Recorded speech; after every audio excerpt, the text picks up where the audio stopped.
Empecemos a comentar el concepto o la palabra icono para Platón. Un icono es una huella o una traza.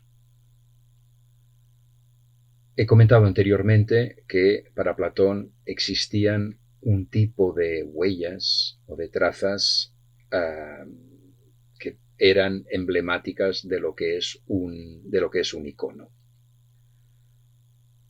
Para Platón, las imágenes icónicas por excelencia eran las imágenes icónicas por excelencia eran los dibujos arquitectónicos, es decir, las plantas, los alzados y las secciones, todo lo que formaba parte, todo lo que gráficamente formaba parte de un proyecto. ¿Esto por qué? Porque de pronto la imagen que realiza un arquitecto es una imagen defendible e incluso necesaria. Bien, como sabemos, una imagen arquitectónica, es decir, una planta o un alzado, son proyecciones. Es decir, es como si algo, por ejemplo, un edificio, descendiera o se dirigiera perpendicularmente a un plano. Y por tanto, si tenemos un plano vertical, tenemos un cuerpo que avanza y toca dicho plano. O tenemos un plano horizontal, un cuerpo, y este cuerpo desciende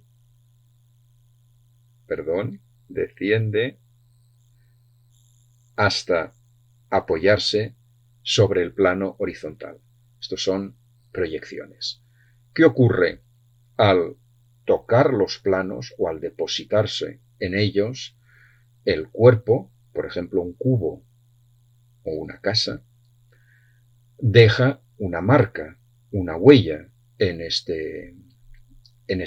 superficie. Y si retiramos el cubo, lo que podemos ver, si la superficie es suficientemente sensible, podemos ver una marca inscrita en el plano, en la superficie, y esta huella, esta marca, ha sido provocada por el contacto entre una de las caras del cuerpo y esta superficie. Y por tanto, obviamente, la inscripción en la superficie coincide punto por punto con la cara del cuerpo que se ha depositado en esta superficie. Es decir, que si volvemos a apoyar el cuerpo sobre el plano, por ejemplo, el plano horizontal, podemos encajar perfectamente el cuerpo, o digamos una de sus caras, sobre o en la huella precedentemente marcada. Y en este caso, la huella desaparece, quiere decir que ya no es visible. Desde luego, podemos, por tanto, ir uniendo cada uno de los elementos de la traza, de la huella, con con el elemento correspondiente de la cara del cuerpo. Es decir, cada elemento se relaciona con una imagen, con una huella. Y por tanto, no existe nada de una cara que no se haya proyectado, que no se haya inscrito en la superficie. Y por tanto, si queremos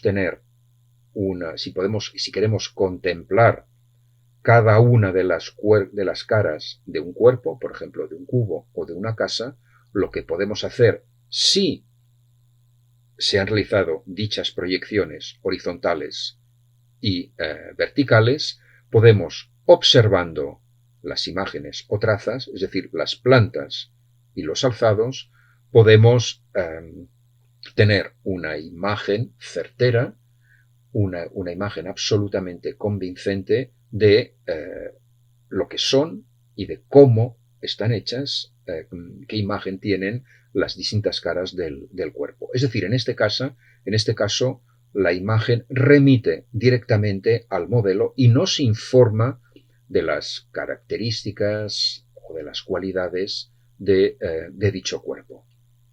Bien, he utilizado la palabra planta. Planta tiene, como sabemos, tiene muchos significados. No voy a intentar hacer un ejercicio de equilibrista y mostrar mi pie, pero obviamente una planta es, entre otras cosas, la planta de nuestros pies. Imaginémonos que estamos en la playa, una imagen casi inconcebible en estos momentos, y estamos de pie en la arena al borde del agua. Bien, nos desplazamos, empezamos a andar. Obviamente, descubrimos las huellas que vamos trazando a medida, o vamos imprimiendo en la arena a medida que vamos avanzando. ¿Qué características tienen estas huellas? Mientras estamos de pie, quietos, erguidos en la arena, estas huellas no se ven. Es más, ni se ven, ni se conciben, y tampoco son necesarias. Solo se descubren cuando nos desplazamos. Evidentemente, estas huellas corresponden perfectamente a la forma de la planta de nuestro pie. Quiere decir que, por tanto, si volvemos a apoyar el pie en el lugar donde nos encontrábamos, el pie se amolda perfectamente a la huella. La huella, por tanto, acoge perfectamente al pie, a la forma del pie. Es decir, por tanto, la imagen, la huella, se adapta a la forma de nuestro pie. Bien, con lo cual, evidentemente, la huella en realidad es una imagen en negativo, es como el negativo de un ente, en este caso de un pie. Bien, pero la imagen, la huella, solo se descubre cuando retiramos el pie.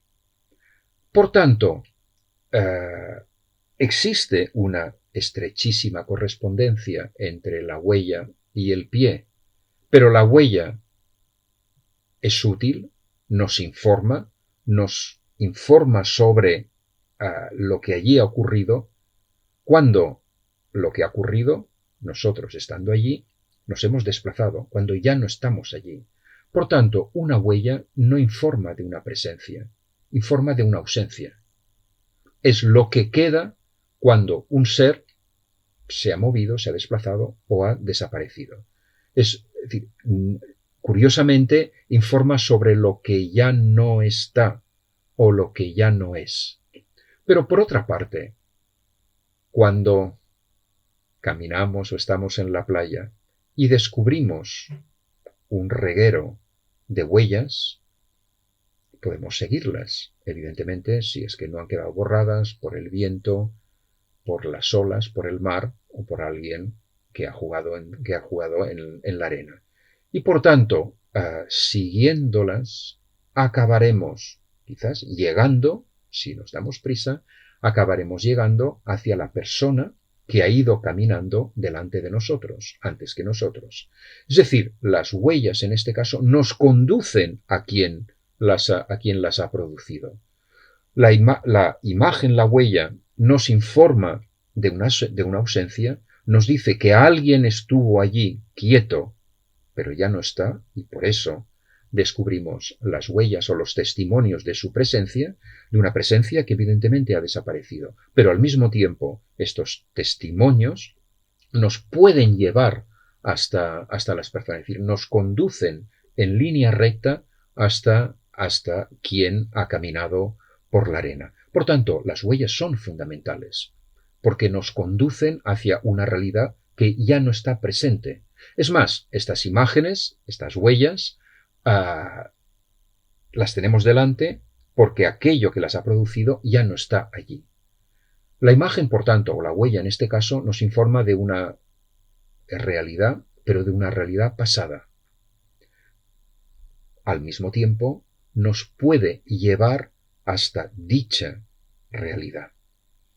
Bien, ¿qué es, volviendo a los dibujos arquitectónicos? La relación que se establece entre la planta, es decir, el proyecto arquitectónico, y la arquitectura es curiosa. En los ejemplos que he utilizado anteriormente, cuando hemos hablado de un cubo o un cuerpo o incluso una casa suspendida en el aire que se deposita en un plano horizontal o se apoya en un plano vertical, en este caso, esta casa deja una serie de trazas o de marcas en dichas superficies que se descubren cuando el cuerpo vuelve a ascender, como en la película de dibujos animados Up, por ejemplo, de Pixar, y esta casa desaparece, pero al menos tenemos una serie de huellas, de marcas, de testimonios o de imágenes que nos informan de que esta casa existe o existió. Y por tanto podemos imaginarla, visualizarla o incluso reconstruirla, juntando todas las caras, todas las huellas que ha ido dejando este edificio ya desaparecido en los aires. Bien, todos estos dibujos forman parte de un proyecto. ¿Qué significa proyectar? Proyectar es un verbo que, si no nos fijamos, es un verbo compuesto. Está compuesto por la partícula adverbial pro y yectar. Yectar, evidentemente, no es un verbo existente, pero sí procede o deriva de un verbo latino que sí que existe. Pro, la partícula adverbial, la conocemos. Pro significa delante. Delante o ante. Yectar viene de yacere, del latín yacere, que significa estar, yacer. Por tanto, un proyecto es una imagen o un conjunto de imágenes que nos muestran que algo yace delante de nosotros. Y la partícula adverbial que es pro, que decimos por ante, designa tanto, es una partícula tanto espacial cuanto temporal. Esto significa, por tanto, que un proyecto es la manifestación de algo que está delante de nosotros, por tanto está en el mismo espacio que nosotros, o también designa algo que se presenta, está presente en el presente ante nosotros. Y evidentemente esta realidad, este edificio, es traído ante nosotros gracias al proyecto. Por tanto, el proyecto consigue que algo que pertenece al futuro se presente ante nuestros ojos, algo que está más allá, que puede estar incluso en el más allá, se manifieste en el tiempo y en el espacio presentes. Por tanto, el proyecto es algo que consigue traer ante nosotros algo que está en otro mundo, en otro tiempo o en otro espacio, que no es el espacio y el tiempo en el que nos encontramos, porque está mucho más lejos y está fuera del alcance de nuestros sentidos. No podemos ni percibirlo, ni siquiera concebirlo, porque no sabemos que existe. Por tanto, no sabemos qué forma tiene, dónde se encuentra. Pero gracias al proyecto, lo que no existe para nosotros, de golpe cobra existencia porque lo podemos ver. Podemos incluso construir o reconstruir este objeto para nosotros inexistente porque ubicado en el futuro y en otro mundo. Por tanto, un proyecto no se distingue de otra creación humana que es la profecía.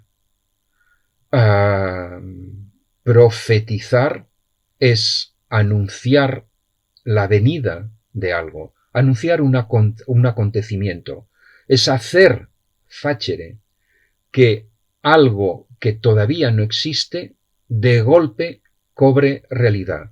Una profecía es un anuncio, es una, casi podemos decir, una buena nueva, si utilizamos el lenguaje cristiano. Y es algo que es el aviso de que algo va a acontecer, y va a acontecer de verdad. Y por tanto, gracias a la profecía, hechos que ineludiblemente van a acontecer ya están de algún modo ante nosotros. Y por tanto, podemos tomar nuestras precauciones, podemos prepararnos, podemos reaccionar ante lo que va a acontecer, porque lo que va a acontecer, de algún modo, gracias a la profecía, ya se conoce, ya es como si ocurriera. Un proyecto tiene un carácter profético, es decir, anuncia, nos muestra lo que próximamente estará allí. Tenemos un terreno baldío y gracias a las imágenes proyectuales ya podemos vislumbrar, ya podemos imaginarnos, ya podemos proyectarnos en este edificio, porque de algún modo este edificio va a acontecer. Fijémonos lo que estamos diciendo. Para Platón condenaba la mayoría de las imágenes porque eran absolutamente irrelevantes, eran secundarias frente a la primacía de los modelos. Por tanto, era algo absolutamente prescindible, algo secundario es algo que no es necesario, es algo irrelevante.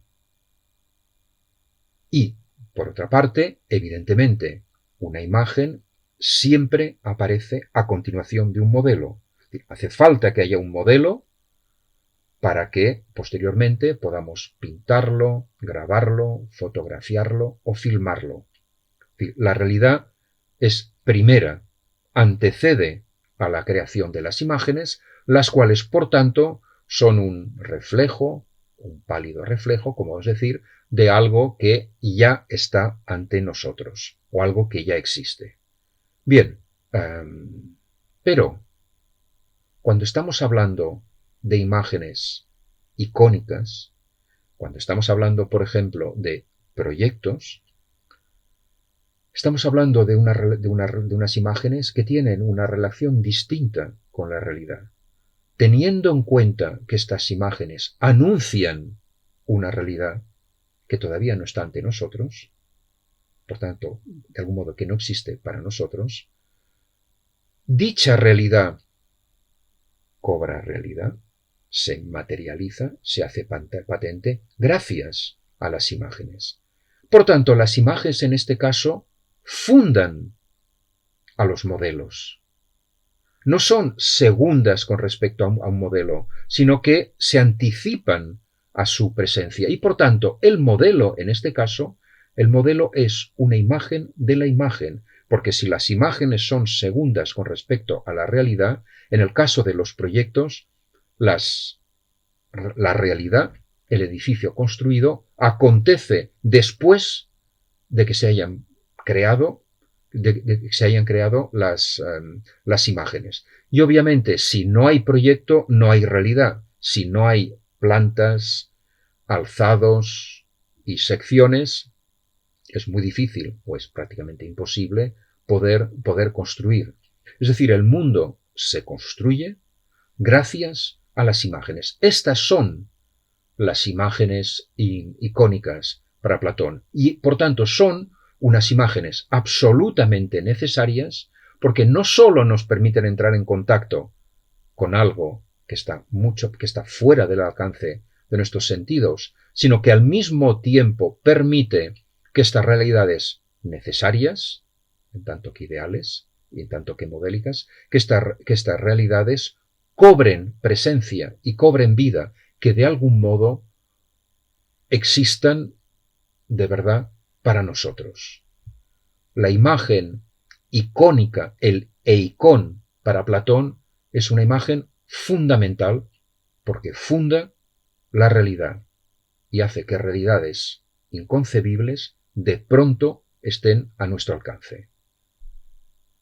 Voy a parar aquí la grabación y seguiremos con las consecuencias que tiene dicha concepción icónica en la concepción cristiana de la imagen, que son concepciones que han marcado el destino de la creación artística y de la teoría artística en el mundo occidental.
Bien, lo que acabamos de ver es uno de los fragmentos de una película, El Evangelio según Mateo, de Pierpaolo Pasolini, una película del 1964, que todos los críticos y los teólogos consideran que es la mejor película que se ha hecho jamás sobre la figura de Cristo.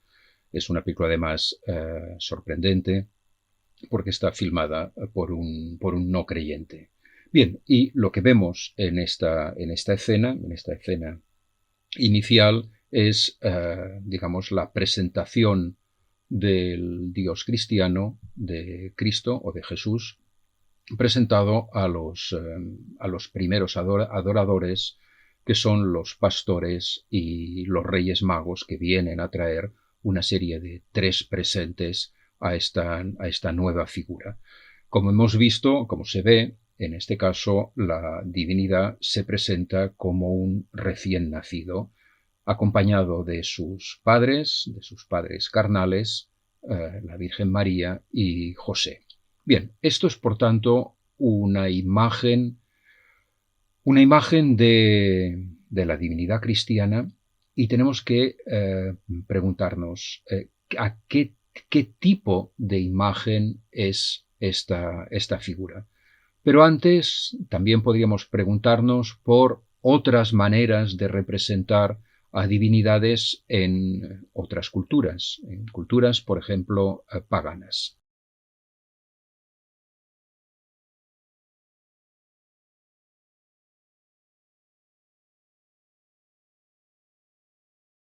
Aquí tenemos, no sé si lo vemos, pero tenemos dos grandes estatuas. Podemos intuir el tamaño que tienen, comparándolas con estas figuras. Son dos estatuas que deben tener 3 o 4 metros de alto. Son estatuas de piedra dura, de la cultura asiria, por tanto del norte de Mesopotamia, encontradas en Mosul, en lo que es actualmente la desgraciada y destruida Mosul, bueno, en concreto en el yacimiento de Nínive, que está en las afueras de la ciudad de Mosul, y estas representaciones en ese momento se encuentran en el Museo del Louvre. Bien, estas figuras asirias, representan, y no sé muy bien exactamente cuál debería ser el verbo que he utilizado, representan a los Lamassu, y los Lamassu son seres sobrenaturales, son dioses que tenían como función guardar las puertas y los accesos de los edificios, y en concreto, en este caso, la sala del trono en el palacio imperial de Nínive. Como podemos ver, estas figuras tienen rostro humano, una corona o tiara hecha, si nos fijamos, de cuernos de toro, y tiene un cuerpo animal, ceriomorfo, es decir, un cuerpo de toro. Podemos ver aquí muy bien las pezuñas. Y por tanto, un Lamassu es un dios, es un ser híbrido, una mezcla de figura antropomórfica y figura ceriomórfica, es decir, una mezcla de ser humano y animal. Bien, estamos ante una imagen, una escultura de tamaño natural del dios Anubis, el célebre dios de los muertos del Egipto faraónico. Preciso que la estatua que estamos contemplando es de época romana. Bien, y se encuentra en los museos vaticanos, en el Museo Gregoriano del Vaticano. Bien, en este caso nos encontramos con una figura que es la inversa de la que hemos visto anteriormente. Esta divinidad, en este caso, tiene un cuerpo antropomórfico, un cuerpo humano, pero una cabeza animal. Sabemos bien sabemos que el dios Anubis es el dios que acompañaba las almas, el Ka, el Ba, el Aj, de los difuntos en el Egipto faraónico, los acompañaba del mundo de los vivos al más allá, y les facilitaba o les impedía el paso en función del comportamiento que habían tenido en vida. De todos modos, a las almas les esperaba, les aguardaba en el momento de fallecer el peso del alma que determinaba el destino final de lo que permanecía del difunto. Bien, por tanto, en este caso, de nuevo, un dios híbrido con una mezcla de animal y de humano. Veamos otro ejemplo. Esto es un detalle de una pintura, de una ornamentación, de una cerámica griega, en este caso una figura roja sobre fondo negro. Y lo que nos muestra es una representación, aquí la tenemos, del dios Pan, P-A-N. Pan significa todo, todos los dioses. Pan es un dios ancestral, es el dios ligado a la fuerza de la naturaleza, es por tanto lo que permite que el mundo brote. Es una divinidad muy distinta de los dioses olímpicos, es anterior a los propios dioses olímpicos y es la que controla no el cielo, sino la tierra. Pan, al mismo tiempo, formaba parte del séquito del dios Dionisos, que aquí aparece en una estela, y Dionisos, o Baco, en el mundo romano, es también el dios de la fuerza de la naturaleza, no solo de la viña, sino también de todo, y no solo de la agricultura, sino también del mundo selvático. Y normalmente Dionisos circulaba en una procesión ruidosa y desordenada por el mundo, fertilizándola. Y en esta procesión destacaba la figura del dios Pan, que, si observamos, está representado de un modo parecido al dios Anubis, no hay ninguna relación entre ellos, ya que por un lado tenemos una figura humana con un miembro viril erecto desmesurado, lo cual evoca la animalidad de la figura, por tanto una divinidad, iba a decir casi anterior a la antropomorfización, a la representación humana de los dioses, y sobre este cuerpo y semi-humano, podríamos decir, fijémonos que los pies, son pezuñas, destaca una cabeza de macho cabrío. Por tanto, de nuevo, una representación híbrida de una divinidad, que contrasta con esta representación de la diosa Afrodita en el mundo griego o Venus en el mundo romano, en que, si bien se apoya sobre un delfín, que es un símbolo apolíneo, la diosa aparece representada de manera enteramente humana. Evidentemente es una figura muy idealizada, una figura humana muy idealizada, toda vez que representa a una divinidad, es decir, no es totalmente una humana aparte entera, pero bien es cierto que se distingue muy poco, salvo quizás por la inexpresión, la falta de expresión del rostro, se diferencia muy poco de una figura, iba a decir, simplemente humana. Y podríamos mirar, hasta ahora hemos visto Pan, Anubis, Venus, los Lamasus, por tanto, divinidades del mundo occidental y del Próximo Oriente antiguo. Aquí en este caso tenemos una divinidad ya de Extremo Oriente, puesto que esta estatuilla es una figura muy pequeña, de unos 15 centímetros de alto, representa a la diosa suprema, la diosa del vacío, en la religión tántrica.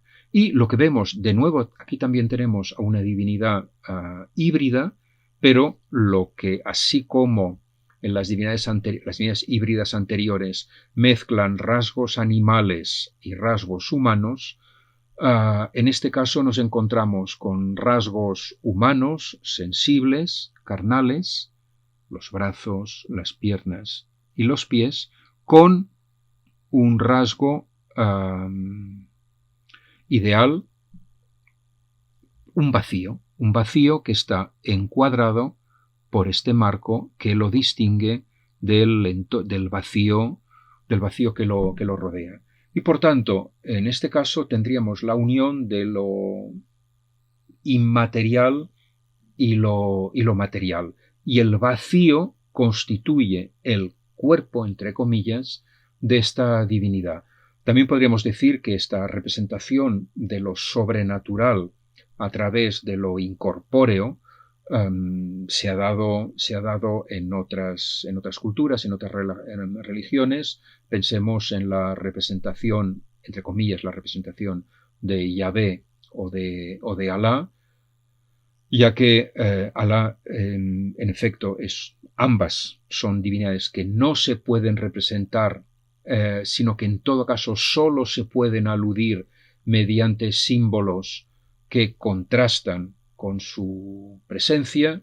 A Alá se le puede aludir a través precisamente del vacío, el vacío de las hornacinas que se abren en las paredes de la mezquita, del minbar, y que apuntan hacia la Meca, o se le puede representar mediante una lámpara de aceite encendida. Y en este caso, más que el fuego, sino que la luz, alude de manera no naturalista a una de las características que es el fulgor que constituye la divinidad.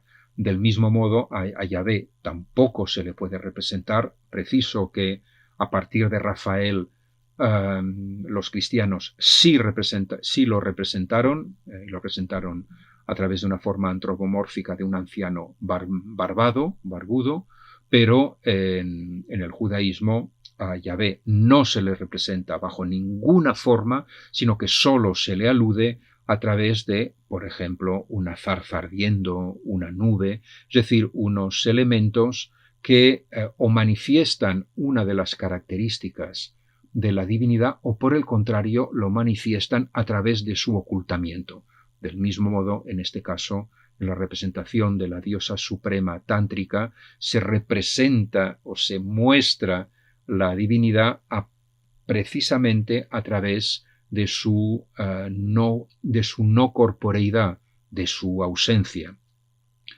También preciso que en el Islam prohíbe cualquier representación sagrada o digamos la representación de imágenes relacionadas con el mundo sagrado, si bien así como en la rama sunita ni siquiera al profeta se le puede representar, pasa que el profeta es un ser humano, pero es un ser humano que ascendió a los cielos. Por el contrario, en el chiismo sí se le representa bajo la figura de un pastor o de un joven. Por tanto, en este caso la figura de Mahoma recibe una distinta y ambigua representación en el Islam, no así Alá, que no se le representa ni en el chiismo ni en el sunismo. Bien, visto este rápido panorama de imágenes de dioses o de divinidades en distintas culturas y religiones, ¿qué es lo que ocurre en el cristianismo? Cristo, o mejor dicho, Jesucristo, es una divinidad compleja. La palabra Jesucristo es una palabra compuesta del sustantivo Jesús y el sustantivo Cristo, que significa el uncido. Bien, por tanto, ya solo a través de la palabra ya intuimos que el Dios cristiano posee una doble naturaleza. Una naturaleza humana y una naturaleza divina.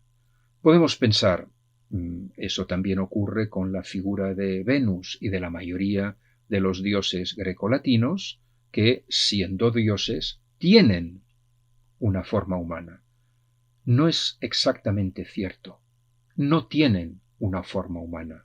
Se les representa a través de una forma humana, que es algo distinto. Es decir, todos los antiguos eran conscientes que los dioses eran invisibles. En Egipto, en Mesopotamia, en Grecia y en Roma, en ningún momento se imaginaban que los dioses tenían en sí la imagen, el cuerpo, la forma con las que se les representaba.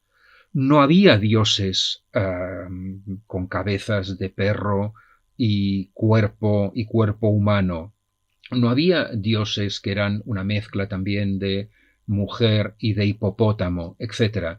Los egipcios eran absolutamente conscientes que estas formas no eran las formas propias de las divinidades porque no tenían forma, eran seres invisibles, pero que necesariamente tenían que manifestarse de una forma visible a los ojos de los seres humanos. Y por tanto, son los seres humanos que buscaron formas visibles para mostrar ante los ojos humanos la presencia de la divinidad. Pero las formas que tenían, ya sea formas enteramente antropomórficas, como la figura femenina de Venus o de Afrodita, ya sea formas de dioses, estas formas híbridas, el dios Pan, Dionisos incluso algunas veces, estas formas híbridas no eran propias de la divinidad, eran símbolos para aludir, para hacer ver, para que los seres humanos pudieran tener un contacto visible o sensible con la divinidad. De algún modo, del mismo modo que en el judaísmo Yahvé no es una zarza ardiendo, pero se le simboliza o evoca, mejor dicho, a través de una zarza ardiendo, y Alá no es el vacío, sino que es un ente pleno, pero cuya omnipresencia, cuyo carácter sobrenatural se representa de manera paradójica a través del vacío, del mismo modo las representaciones antropomórficas de los dioses paganos no significan que estos dioses tuvieran, iba a decir, en sí, estas formas. Por tanto, los cuerpos con los que se mostraban, ya sea cuerpos humanos, cuerpos animales o cuerpos, una mezcla de ambos, todos ellos eran disfraces. Si cogemos la Ilíada de Homero, descubrimos una cosa muy curiosa. Los dioses constantemente intervienen en la batalla para aconsejar a los guerreros, a los héroes, para, digamos, parar la batalla. Es decir, los dioses constantemente inciden en la batalla para orientarla en un sentido o en otro. Y para poder incidir y para poder aconsejar a los héroes, se disfrazan de un personaje conocido por el héroe. Y de golpe, este que está batallando, de golpe se le aparece a su lado un amigo, un pariente que le aconseja. El guerrero cree que de golpe en la batalla interviene para ayudarle o aconsejarle un amigo suyo. No se da cuenta, no es consciente de que en realidad está ante una divinidad. Sí, de golpe se da cuenta de con quién en verdad ha hablado cuando la divinidad de golpe desaparece, se esfuma, se vuelve invisible de golpe, y en este caso el héroe entiende que en realidad no está hablando con un amigo suyo, sino con una divinidad que ha adoptado la forma de un amigo suyo. Esto es lo que diferencia sustancialmente la forma del Dios cristiano de los dioses paganos. El Dios cristiano no adopta una forma humana para parecerse a los hombres. Es un hombre. Es un hombre, por tanto, es un mortal, es un ser humano a parte entera, que nace, crece, sufre y muere. Pero, ¿cómo es posible? Porque, evidentemente, es también una divinidad. Lo que ocurre es que en un proceso casi enigmático, proceso casi inconcebible, lo humano y lo divino se entremezclan, están perfectamente unidos, sin que vayan influyéndose mutuamente. Quiere decir, por tanto, que Jesucristo es un hombre a parte entera. El hecho de que sea al mismo tiempo una divinidad no le convierte en un superhombre. No es un hombre con unas fuerzas sobrenaturales. No es un héroe de cómic dotado de unas fuerzas que lo distinguen del resto de los seres humanos. Es un ser humano como cualquier otro ser humano, que nace y que muere. Y al mismo tiempo es una divinidad sin que el hecho de que sea también un humano amortigüe o disminuya su condición divina. Es un Dios a parte entera, siendo al mismo tiempo un hombre a parte entera. Es cierto que quien nace no es la divinidad, no es su naturaleza divina. Quien nace y quien muere es la naturaleza humana. Por eso, cuando después de la crucifixión, quien resucita no es, iba a decir, no es Jesús, sino que es Cristo. Y a partir de allí, precisamente, Cristo se manifiesta como un ser resplandeciente, cuya visión es imposible a los ojos de los seres humanos, y finalmente asciende, convertido en una figura tremendamente luminosa, asciende a los cielos. Quien vive después, tras la resurrección, ya es enteramente la divinidad. Pero hasta la muerte, quien vivía en Israel o Palestina era un ser humano con todas las limitaciones de los seres humanos, y este ser humano al mismo tiempo era una divinidad. Y una cosa que era importantísima, solo había una persona. Es decir, que a quien se veía, a quien se tocaba, con quien se hablaba, era siempre con el hombre, con el mortal. Es decir, que la naturaleza divina estaba dentro de un cuerpo humano, pero este cuerpo humano no era un disfraz, ya que este cuerpo humano estaba también íntimamente unido, lógicamente, a una naturaleza humana. Bien, si Jesucristo es una divinidad que tiene una forma, que posee de propio una forma visible, que dejó testimonios verbales, etcétera, dejó testimonios gráficos de su presencia, su paso por la tierra, evidentemente, salvo en religiones que prohíben cualquier tipo de representación, habitualmente se permiten representaciones profanas, pero no divinas. Teniendo en cuenta que Jesucristo es Jesús más Cristo, a Cristo no se le puede representar, pero sí a Jesús. Lo que pasa es que como Cristo está íntimamente unido a Jesús, como son una única persona, figurar a Jesús, es decir, figurar al ser humano que era Jesús, de algún modo también permitía entrar en contacto con la divinidad. Perdonar, aparecen cosas raras en pantalla. Bien, ¿esto qué significa? ¿Esto qué interés tiene en conocer, digamos, la teología cristiana y conocer la extremadamente compleja y sutil naturaleza de Cristo? Ya hemos comentado anteriormente que estudiar la teología de la imagen cristiana es estudiar las relaciones que se establecen entre lo visible y lo invisible, lo ideal y lo material. Y la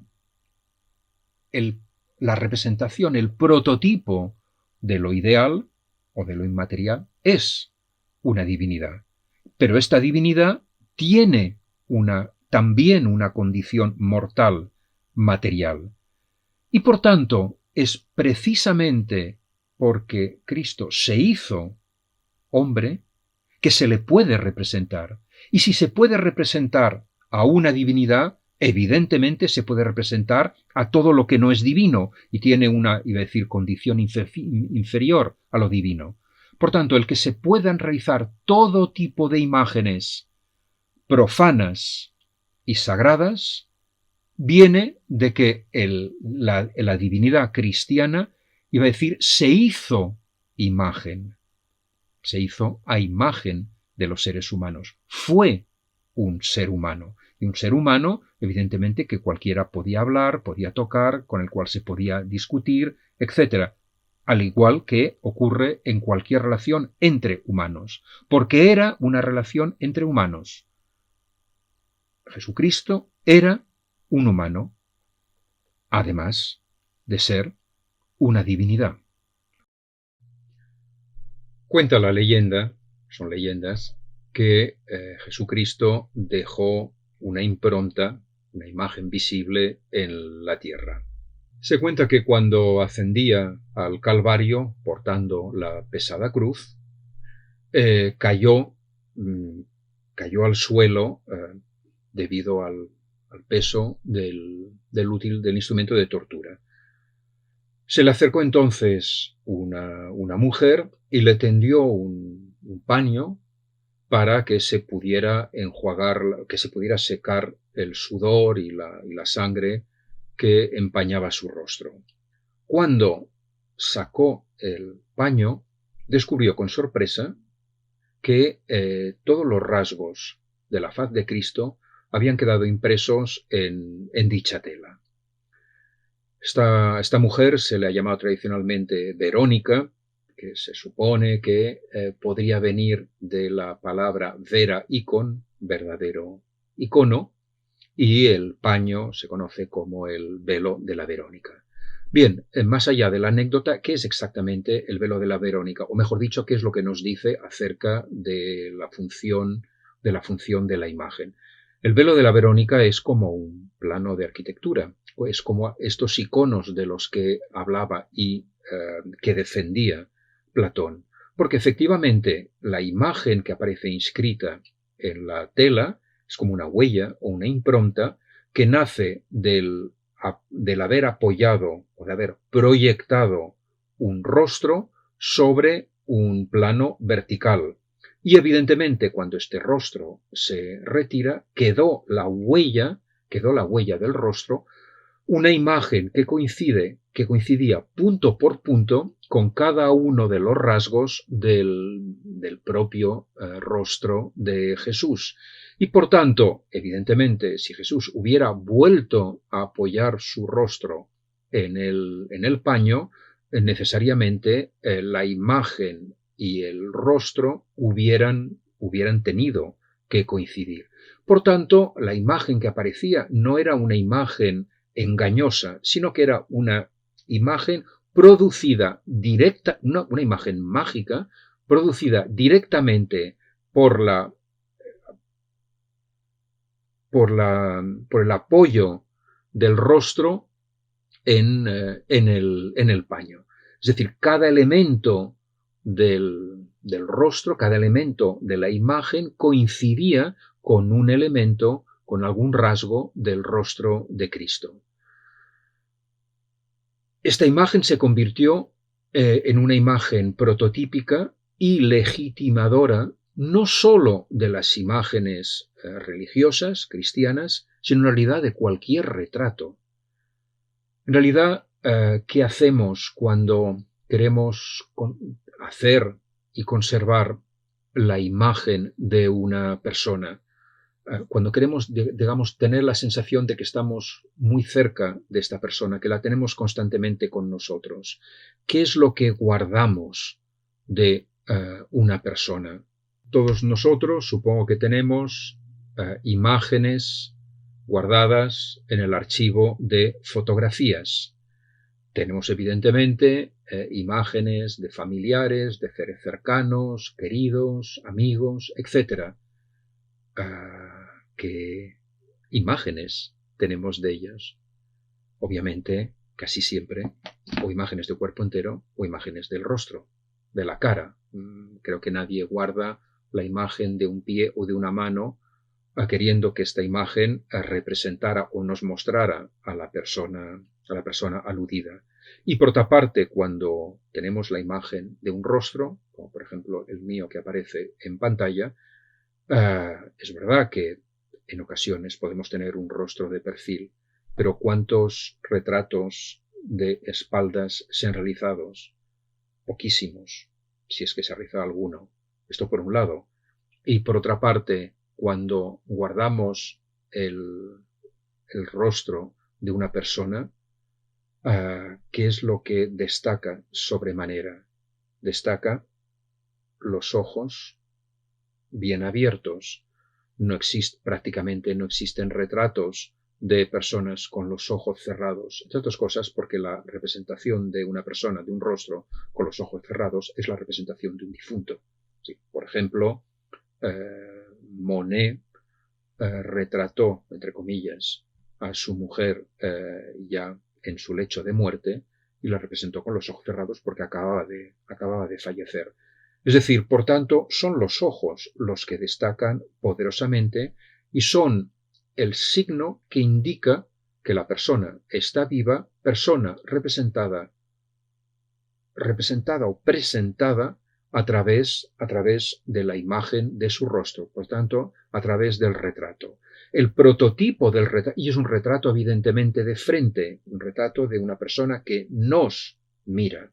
El prototipo del retrato es el velo de la Verónica. Y dentro del mundo cristiano se ha sostenido que se pueden realizar este tipo de imágenes que tienen la capacidad de evocar a un ausente. Recordemos que las huellas evocan la ausencia, pero también nos llevan hacia la persona o hacia el ente ausentes. En este caso, un retrato pintado, grabado, fotográfico, videográfico, como en este caso, o filmado, es una imagen que evoca la ausencia de una persona, pero al mismo tiempo de algún modo nos conducen a ella. No lo sustituyen, ciertamente, pero nos permiten evocarlo, pensarlo o imaginarlo. Y esto es la función de la imagen. Es la capacidad que tiene de entrar en contacto con la persona ausente, con el modelo ausente, y establecer un punto, una vía de contacto que, sin que esta persona esté delante físicamente ante nosotros, sin embargo, la imagen constituye un puente que nos acerca, imaginariamente al menos, nos acerca al modelo y nos permite concebirlo y pensar en él. Nos permite, por tanto, entrar en contacto con él. Muy bien. Todo esto, la teología de la imagen, efectivamente, legitima la necesidad y la bondad de las imágenes. Pero entonces, ¿por qué se han destruido tantas en la historia, a lo largo de la historia? ¿Por qué en el 1936 se laceraron las estatuas naturalistas de la corte celestial, arrancándole los ojos, cortando la faz, creando un violento tajo en la cabeza que además partía el ojo? ¿O por qué en tantas veces, cuando se han realizado en el mundo antiguo representaciones de rostros, retratos, se ha evitado cuidadosamente de representar minuciosamente los ojos? ¿Qué ocurre si la imagen no es el modelo, sino es un viático hacia el modelo? ¿Por qué cortar los puentes? ¿Qué es lo que justifica la destrucción de las imágenes? Y no solo en el mundo antiguo, sino evidentemente en el mundo cristiano. ¿Es un atentado contra la figura? Por tanto, es un atentado contra el modelo, contra la imagen, contra la relación que mantienen. ¿Por qué se destruyen imágenes? Y esto lo veremos en la próxima clase. Por tanto, primeramente, unos buñuelos para celebrar la Cuaresma, y yo voy a tomar uno en honor vuestro, y el profesor enmascarado seguirá la semana que viene. Gracias.